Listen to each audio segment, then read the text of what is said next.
Hello everyone, स्वागत है आप सबका मेरे इस यूट्यूब चैनल में। आज के इस वीडियो में मैं द सेल्फिश जायंट का पार्ट 2 कवर करूंगा। अगर आपने पार्ट 1 नहीं देखा है तो उसका लिंक मैंने डिस्क्रिप्शन में दे दिया है, आप जाकर लिंक पर क्लिक करके पार्ट 1 देख सकते हैं। तो शुरू करते हैं हम लोग आज का topic, the selfish giant part 2। Part 2 शुरू करने से पहले एक बार मैं आप लोगों को ब्रीफली डिस्क्राइब कर देता हूँ पार्ट 1, ताकि आप लोग को पार्ट 2 बोरिंग नहीं लगे। ओके, तो समझते हैं हम लोग। पार्ट 1 में मैंने आप लोग को बताया था कि एक गार्डन होता है जिसमें कुछ बच्चे प्रत्येक दोपहर को स्कूल से लौटते वक्त उसमें खेलने जाया करते थे, क्योंकि उस समय जो जायंट जो था, मतलब जिसका गार्डन था वो एक जायंट था। जायंट मतलब एक तरह दानव था, मान के चलिए दानव जैसा आदमी था, या दानव ही कह सकते हैं।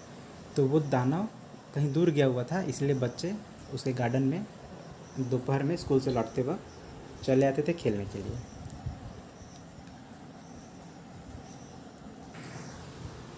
तो गार्डन जो था वो बहुत ही खूबसूरत था, उसमें बहुत तरह तरह के फूल लगे थे, घास से पूरा ढका हुआ था। ओके, उसमें 12 पीच के पेड़ थे, है ना। जब भी बसंत का मौसम आता था तो उसमें बहुत कोमल और फूल खिल रहा था। बच्चे चिड़ियाँ जो हैं वो पेड़ पर गाती थी मधुर आवाज़ में, जिसे सुनकर बच्चे अपना खेल भी रोक देते थे उनको सुनने के लिए, और वो बहुत खुश थे। एक दिन जायंट वापस आ जाता है, और जैसे ही वो वापस आता है वो बच्चों को गार्डन में खेलते हुए देखता है और वो उन पर चिल्लाता है, उनको वहाँ से भगा देता है। और उसके बाद गार्डन के चारों तरफ एक बड़ा सा दीवार बना देता है ताकि उसमें कोई आ ना सके। वह जायंट जो था वो बहुत सेल्फिश था। अब ये जो बेचारे बच्चे थे उनको कहीं खेलने का जगह नहीं था, वो रोड पर खेलते थे, और रोड पर तो पत्थर और डस्ट मतलब धूल मिट्टी भरा रहता था, जो कि वो पसंद नहीं करते थे। तो वो इधर उधर जो ऊंचा दीवार था उसी के आसपास घूमते रहते थे। जब भी उनका जो लेसन है यानी पार्ट कंप्लीट हो जाता था तो इधर उधर घूमते रहते थे, और वो उस अंदर जो दीवार के अंदर जो ब्यूटीफुल गार्डन था उसके बारे में बात करते रहते थे और सोचते थे कि वो कितना वहाँ पे खुश थे, है ना। फिर क्या होता है कि स्प्रिंग का मौसम आता है पूरे देश में, छोटे छोटे फूल खिलने लगते हैं, छोटी छोटी चिड़िया गाने लगती हैं। लेकिन सिर्फ ये जो सेल्फिश जायंट है उसी के गार्डन में अभी भी ठंडी का मौसम बना रहता है। उसके गार्डन में बसंत का मौसम नहीं आता है, बर्ड्स भी उसके बागान में नहीं आते हैं, है ना। जो पेड़ हैं वो फूल खिलाना भूल चुके होते हैं, और इस पर उस जायंट को समझ में नहीं आता है कि आखिर उसके मतलब यहाँ उसके बागान में, है ना, उसको ऐसा लगता है कि अभी बसंत का मौसम आया ही नहीं है। तो वो वही सोच रहा है कि मुझे समझ में नहीं आ रहा है कि बसंत आने में इतना देर क्यों हो रहा है। एक्चुअली में तो बसंत आ चुका होता है पूरे देश में, सिर्फ उसके बगीचे में नहीं आया होता है। लेकिन अब ये बात जायंट को पता नहीं होता है, तो वो अपना मन में सोचता है कि मुझे समझ नहीं आ रहा है कि मेरे मतलब अभी बसंत आने में इतना देर क्यों हो रहा है। ओके, तो यहाँ से हम लोग इस स्टोरी का पार्ट 2 पढ़ेंगे और ट्रांसलेट करेंगे। तो जैसे कि अभी मैंने बताया कि जायंट बोलता है कि I can not understand why the spring is so let in coming. मुझे समझ नहीं आ रहा है कि ये जो बसंत का मौसम है इतना देर क्यों हो गया इसको आने में। सेड द सेल्फिश जायंट, ये जो सेल्फिश जायंट है मतलब स्वार्थी दानव कहता है। As he sat at the window and look out his cold white garden, है ना। मतलब ये कहने से पहले क्या करता है वो कि अपना जो घर का खिड़की होता है उसके पास बैठता है और उस अपने गार्डन में देखता है तो चारों तरफ सफ़ेद ही सफ़ेद है। जैसे ठंडी के मौसम में जो बर्फ़ पड़ता है तो उसका बागान जो है वो सफ़ेद, बर्फ़ भी गिरने के कारण सफ़ेद सफ़ेद हो जाता है। तो उसको जब देखता है तो उसको लगता है कि अब तक तो बसंत आ जाना चाहिए था, लेकिन पता नहीं क्यों इतना लेट हो रहा है। तो ये देखते हुए वो ऐसा कहता है, और फिर कहता है I hope there will be a change in the weather, है ना। और देखते हुए वो कहता है कि आई होप, मैं आशा करता हूँ, there will be a change, है ना। मैं आशा करता हूँ कि बदलाव होगा। किस में बदलाव होगा? तो इन द वेदर, मौसम में। तो यहाँ से यहाँ तक जो सेल्फिश बोलता है, इसको एक बार फिर से समझ लेते हैं। बहुत ही लंबा सेंटेंस है, कॉम्प्लेक्स है, तो थोड़ा समझने में दिक्कत हो सकता है, तो इसलिए मैं एक बार फिर से समझा देता हूँ। जायंट जो है वो खिड़की के किनारे आके बैठता है और बाहर देखता है अपना कोल्ड वाइट गार्डन में, है ना। मतलब ठंडा और सफ़ेद बगीचा। सफ़ेद क्यों हो गया? क्योंकि ठंडी का मौसम है, ठंडी के मौसम में बर्फ़ गिरने के कारण उसका बगीचा जो सफ़ेद हो चुका होता है। तो वो देख कर ऐसा सोचता है, क्या सोचता है कि I can not understand why the spring is so let in coming. मुझे समझ नहीं आ रहा है कि बसंत आने में इतना देर क्यों कर रहा है, क्योंकि उसके हिसाब से बसंत अब तक आ जाना चाहिए था। और हम लोग भी जानते हैं कि बसंत तो पूरे देश में आ चुका होता है, सिर्फ उसके बगीचे में नहीं आया होता है। लेकिन ये बात उसको पता नहीं होता है, इसीलिए वो ऐसा सोचता है। और बाहर देखते ही वो ये भी कहता है कि I hope there will be a change in the weather, कि मैं आशा करता हूँ कि मौसम में बदलाव आएगा। But the spring never came, लेकिन बट द स्प्रिंग, ये जो बसंत का मौसम है, नेवर कभी नहीं, केम आया, ठीक है ना। लेकिन बसंत का मौसम कभी नहीं आया, कभी नहीं आया। नॉर द समर, ना ही समर। नॉर देखिए NOR, नॉर का मतलब जैसे हम लोग ना ही जब बोलते हैं ना कि ना ये हुआ ना वो हुआ, तो ना बसंत आया ना ही समर आया, इसीलिए यहाँ पे नॉर लिखा है ना। ना स्प्रिंग आया ना ही समर आया, ठंडा का ठंडा ही उसके बगान में मौसम जो है वो ठंडा का ठंडा ही बना रहा। It was always winter there ना, ऑलवेज विंटर देयर, वहाँ पर मतलब उसके गार्डन में हमेशा विंटर मतलब ठंडी का मौसम ही रहा। यहाँ पे ये इट इंट्रोडक्टरी है, मैंने पिछले वीडियोस में एक्सप्लेन किया है कि ये इंट्रोडक्टरी इट होता है, इसका कोई मीनिंग नहीं होता है, ये सिर्फ इंट्रोडक्शन के लिए होता है। ओके। फिर वन मॉर्निंग, एक सुबह, the giant was lying awake in bed when he heard some lovely music. One morning, एक सुबह, द जायंट वाज लाइंग, ये जो जायंट है लाइंग था मतलब पड़ा हुआ था, अवेक जगे हुआ, इन बेड मतलब जगह जगह अपने बिस्तर पे पड़ा हुआ था। व्हेन ही हर्ड, जब वह सुना, क्या सुना? सम लवली म्यूज़िक, कुछ प्यारा म्यूज़िक, है ना। मतलब एक सुबह जब जायंट बिस्तर पर पड़ा हुआ था जगे हुए, तब वह कुछ प्यारा म्यूज़िक सुनता है। It sounded so sweet to his ears. It मतलब वो जो म्यूज़िक सुनता है, साउंडेड मतलब उसको सुनाई दिया, सो स्वीट इतना मधुर उसको लगा, टू हिज ईयर्स उसके कानों में, मतलब जो वो म्यूज़िक सुना वो उसके कानों में इतना मधुर लगा, स्वीट लगा, that he thought that it must be the king's musician passing by. मतलब उस कान में ये म्यूज़िक इतना अच्छा लगा कि वो सोचा, दैट ही थॉट कि वो सोचा कि it must be the king's musician, कि ये जो म्यूज़िक होगा it must be the king's musician, राजा के म्यूजिशियंस माने जो संगीतकार हैं उन्हीं का ये म्यूज़िक होगा जो उसके कान में पड़ा है, और वो यहाँ से पास कर रहे हैं, है ना। मतलब उसको ये लगा कि राजा के जो म्यूजिशियन है वो म्यूज़िक बजाते हुए उसके रास्ते से पास कर रहे हैं, और वही म्यूज़िक उसके कान में आया है, इसीलिए वो इतना उसको प्यारा लग रहा है। It was really only a little Lynette singing outside his window. उसको ऐसा लगा कि राजा के म्यूजिशियन सॉरी मतलब उसको ऐसा लगा कि राजा के म्यूजिशियन पास कर रहे हैं बगल से, इस जिसका म्यूज़िक उसके कान में आ रहा है, जो कि बहुत बहुत प्यारा लग रहा है। लेकिन रियली में क्या होता है? इट वाज रियली मतलब वास्तविकता ये था कि सिर्फ एक छोटी लिनेट गा रही थी आउटसाइड हिज विंडो, उसके खिड़की के बाहर। अब ये लिनेट क्या है? तो लिनेट एक तरह का चिड़िया होती है, आप देखे होंगे स्पैरो जानते हैं, गौरिया, उसी तरह का ये भी एक चिड़िया होती है लिनेट। इसका हिंदी नाम इसका हिंदी नाम नहीं याद आ रहा है, लेकिन आप देख सकते हैं मतलब गौरैया जैसा एक चिड़िया होती है ये, तो उसी को लिनेट बोलते हैं इंग्लिश में। वही गा रही थी उसके खिड़की के बाहर।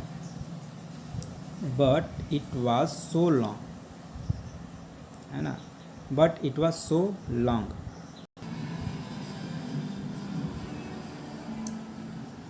ओके, तो फिर से एक बार समझते हैं।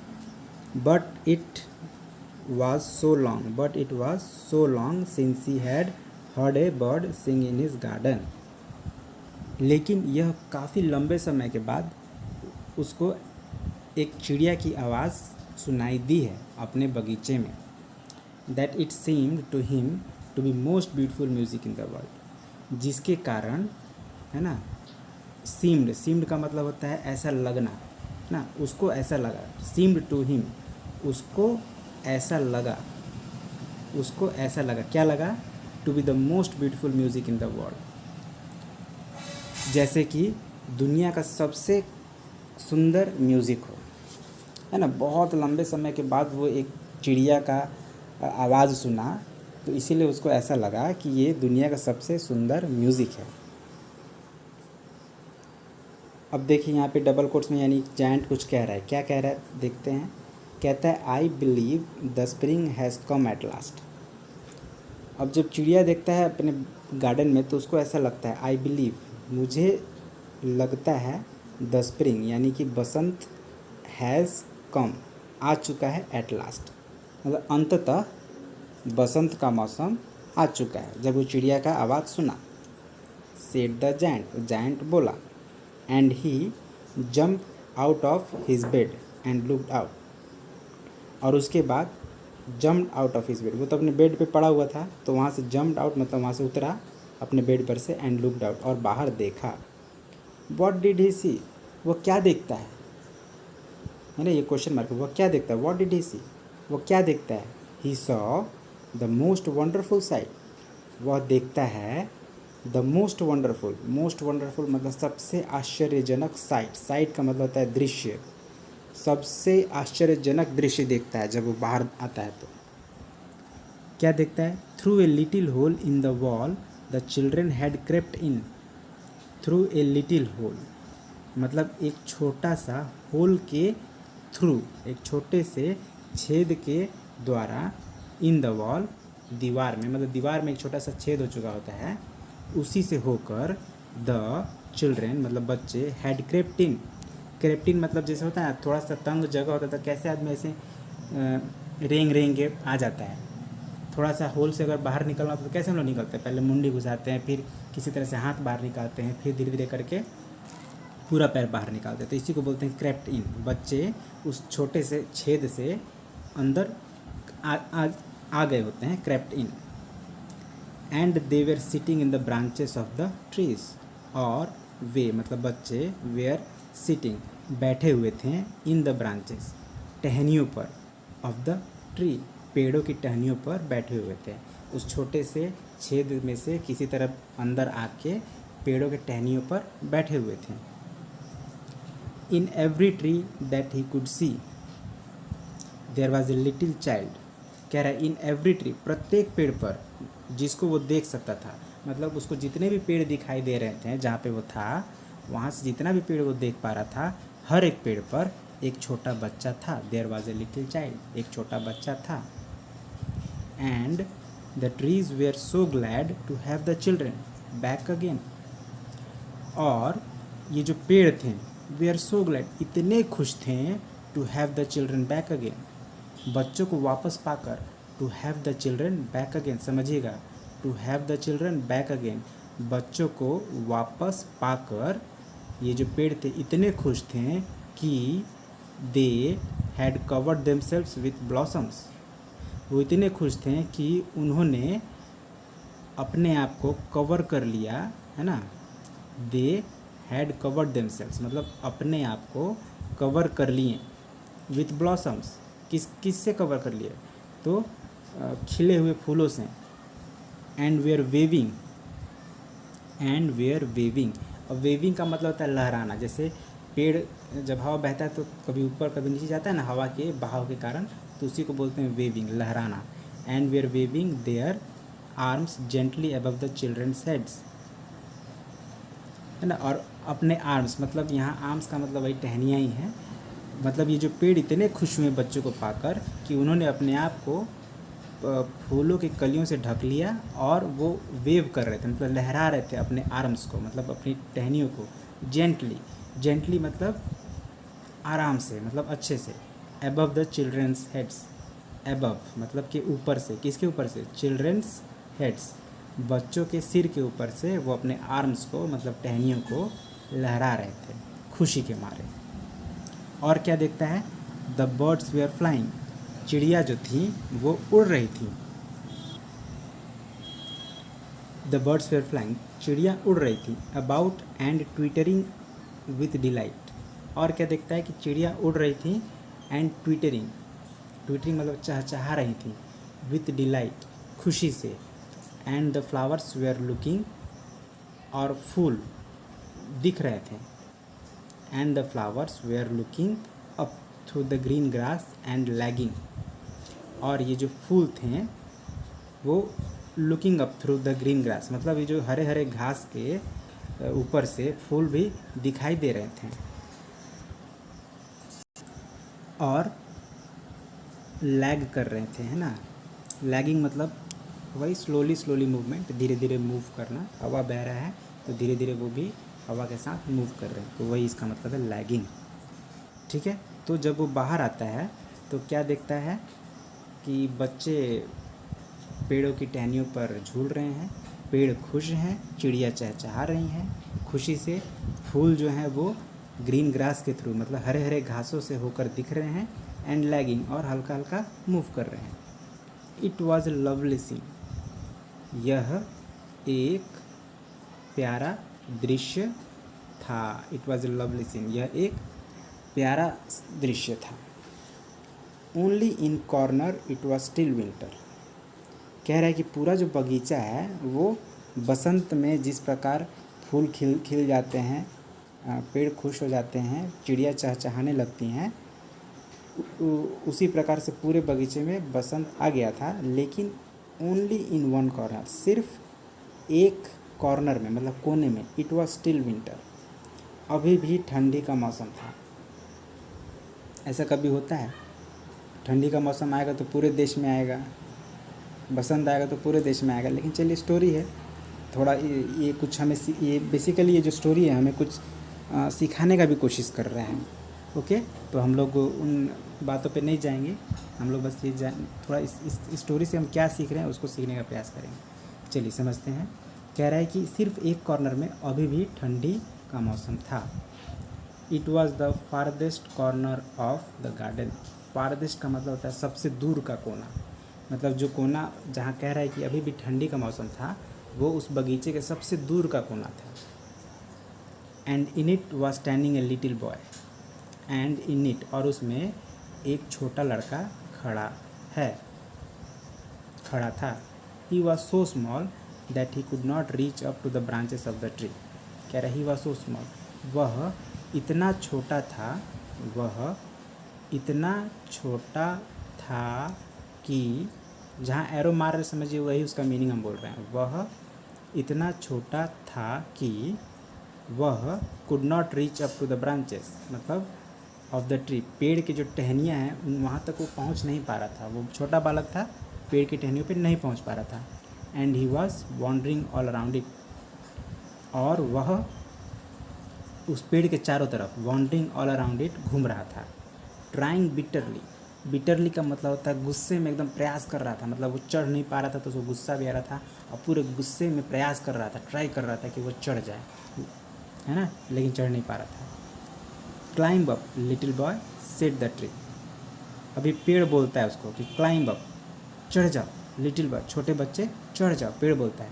And it bent it's branches, और वह बेंट मतलब झुका लेता है, इट्स ब्रांचेस अपनी टहनियों को, डाउन नीचे की तरफ, and low as it could, मतलब उसको वो नीचे की तरफ झुका लेता है और नीचा कर देता है, उतना करता है जितना वो कर सकता है, मतलब पेड़ जितना उसको नीचे कर सकता है अपने आप से उतना वो उसको करता है। But the boy was too tiny, लेकिन लड़का टू टीनी, मतलब टू का मतलब होता है ज़रूरत से ज़्यादा, मतलब ज़रूरत से ज़्यादा ही छोटा था, इसीलिए वो अभी भी नहीं चढ़ पा रहा था। And the giant's heart melted as he looked out. अब ये सब देखकर जो जायंट का हर्ट है, मतलब वो दानव का जो हृदय है वो मेल्ट हो जाता है, मतलब पिघल जाता है, मतलब उसको दया आ जाता है। एज ही लुक्ड आउट, है ना, जैसे ही ये सब बाहर वो देखता है तो उसका जो हृदय है वो पिघल जाता है, उसको दया आ जाती है। और उसके बाद वो सोचता है how selfish I have been. देखिए यहाँ भी एक्सक्लेमेशन मार्क है, मैं दिखा देता हूँ बड़ा करके। ये जो मार्क है इसको हम लोग एक्सक्लेमेशन मार्क बोलते हैं। और मैंने शायद आप लोग को बताया था पिछले वीडियोज़ में भी, आपने ध्यान दिया होगा कि इस एक्सक्लेमेशन मार्क का यूज़ हम लोग तब करते हैं जब हम लोग खुशी को या गुस्सा को या अपनी भावनाओं को जब व्यक्त करते हैं तो इस एक्सक्लेमेशन मार्क को वहाँ पे यूज़ करते हैं। तो वही वो अपनी भावना व्यक्त कर रहा है, वो कह रहा है कि how selfish I have been, मैं कितना स्वार्थी रहा था। Now I know why the spring would not come here. और उसके बाद बोलता है कि अब मैं जाना क्यों बसंत का मौसम यहाँ पे नहीं आया। फिर बोलता है I will, just a minute, okay. तो वो क्या बोलता है, now I know why the spring would not come here, अब मैं जाना कि बसंत का मौसम यहाँ पे क्यों नहीं आया। ठीक है। फिर यहाँ पे I will put that poor little boy on top of the tree. ठीक है। अब ये सोचकर वो ये सोचता है कि मैं ये जो छोटा बच्चा है, पुअर लिटिल बॉय मतलब बेचारा छोटा बच्चा, उसको मैं पुट कर दूँगा, मतलब रख दूँगा कहाँ पे, on top of the tree, पेड़ के शिखर पर, मतलब पेड़ का सबसे ऊपरी हिस्सा में उसको वहाँ पे रख देगा, मतलब सबसे ऊपर वाले टहनी पे रख देगा। And then I will knock down the wall, and then उसके बाद I will knock down, knock down का मतलब होता है ढहा देना, गिरा देना, द वॉल, दीवार को गिरा दूंगा। And my garden shall be the children's playground, और बोल रहा है कि मेरा जो गार्डन होगा वो बच्चों के खेल का मैदान होगा। Shall be the children's playground, बच्चों के खेलने का मैदान होगा। फॉर एवर एंड एवर, देखिए ये जो है फॉर एवर एंड एवर, इसको थोड़ा समझ लीजिएगा। फॉर एवर एंड एवर का मतलब होता है हमेशा हमेशा के लिए, ठीक है ना, फॉर एवर एंड एवर, हमेशा हमेशा के लिए। अब ये जो गार्डन है वो बच्चों के खेलने का गार्डन होगा, मैं दीवार को गिरा दूंगा, ये सब वो सोचता है या कहता है अपने आप से। He was really very sorry for what he had done. He was really very sorry मतलब वह वास्तव में, रियली वास्तव में बहुत दुखी था जो भी उसने किया था। किस बात से दुखी था, for what he had done, जो उसने किया था इस बात से वो बहुत दुखी था वास्तव।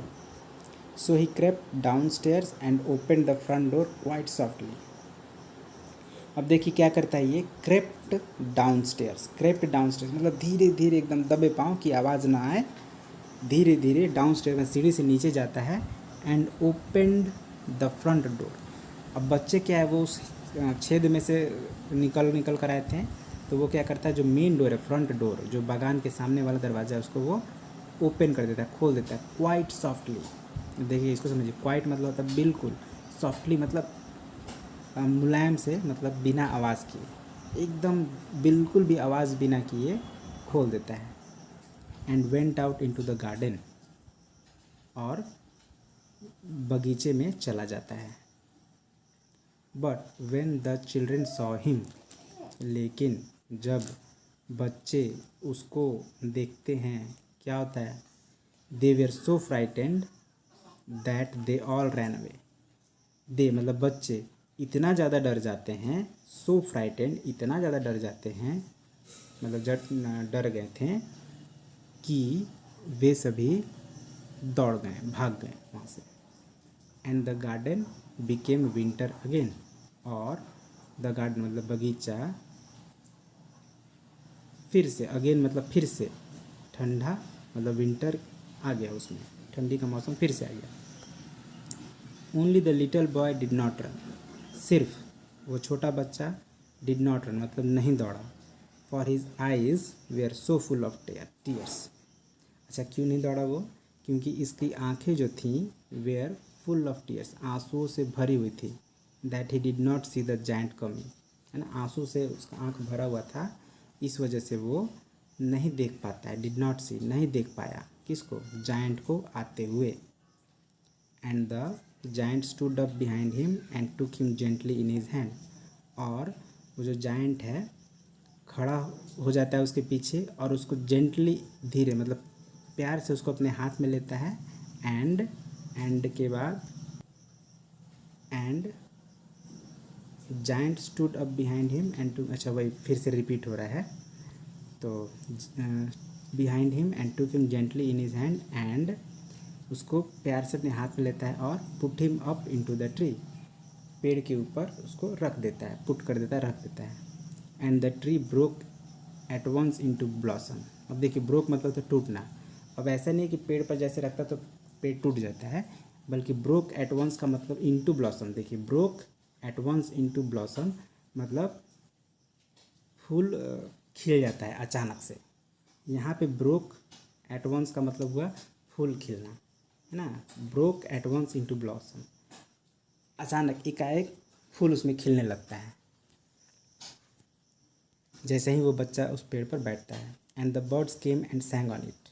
और उसके बाद क्या होता है, बर्ड्स, चिड़िया आती हैं और उस पर बैठकर गाना गाना शुरू कर देती हैं। And the little boy stretched out his two arms and flung them around the giant's neck. और जो छोटा लड़का होता है, स्ट्रेच्ड आउट मतलब अपना बाँह ऐसे खोलता है, दोनों बाहों को ऐसे खोलता है, जैसे कभी जैसे बच्चे किसी को गले लगाते हैं, मतलब उसके गोद में चढ़ने के लिए तो हाथ फैलाते हैं, तो उसी तरह से ये भी अपना हाथ फैलाता है, दोनों हाथ को। And flung them around the giant snake. और जायंट स्नेक मतलब वो जो जायंट होता है, दाना होता है, उसके गर्दन के चारों तरफ अपना हाथ फ्लंग कर लेता है, मतलब लपेट लेता है, जैसे बच्चे करते हैं, आप देखे होंगे। एंड किस्ड हिम, और उसको किस भी करता है। And the other children when they saw that the giant was not wicked any longer. अब ये जो हो रहा है उसको दूसरे बच्चे भी देखते हैं। एंड द अदर चिल्ड्रेन, दूसरे बच्चे, व्हेन दे सॉ, जब इसको देखा, that the giant was no wicked, क्या देखा कि ये जो जायंट है अब विकेड नहीं रहा, नॉट विकेड एनी लॉन्गर मतलब अब विकेड नहीं रहा, विकेड नहीं रहा मतलब दुष्ट नहीं रहा, मतलब अच्छा हो गया है। केम रनिंग बैक, तो वो भी दौड़ते हुए वापस आए। And with them came the spring, and with them, और उनके साथ आया, क्या आया, द स्प्रिंग आया, मतलब बसंत का मौसम आया। उसके बाद सेड द जायंट, देखिए डबल कोट्स में है, मतलब जायंट बोलता है, क्या बोलता है, it is your garden now little children, it is your garden now, अब यह बगीचा तुम्हारा है छोटे बच्चों। And he took a great x and knock down the wall, और वह एक बड़ा सा एक्स लिया, मतलब फावड़ा लिया, चाहे जो भी हो, कुछ टांगी कहते हैं हम लोग, मतलब जो भी लिया, जो भी था उसके पास वो लिया। एंड नॉक डाउन, और गिरा दिया दीवार को। अब मैं इसलिए बोल रहा हूँ कि एक्स, कुल्हाड़ी से दीवार नहीं गिराया जाता है, ठीक है ना। हम लोग एक्स का कुल्हाड़ी को ही बोलते हैं, लेकिन कुल्हाड़ी से दीवार नहीं गिराया जाता है। तो एक्स का एक और मतलब भी हो सकता है, जो दीवार गिराने काम आता हो, तो उसको लेकर वो दीवार को गिरा देता है। And when the people were going to the market at 12 o'clock, they found the giant playing with the children। और जब द पीपल मतलब लोग, वे are going to the market, बाज़ार जा रहे थे, एट 12 o'clock मतलब 12 बजे दिन में, दोपहर के समय में, दे फाउंड, वो क्या पाते हैं, the giant playing with the children, वो पाते हैं कि ये जो जायंट है वो बच्चों के साथ खेल रहा है। अब दे फाउंड, पाते हैं का मतलब कि देखते हैं, है ना, कि जायंट बच्चों के साथ खेल रहा है।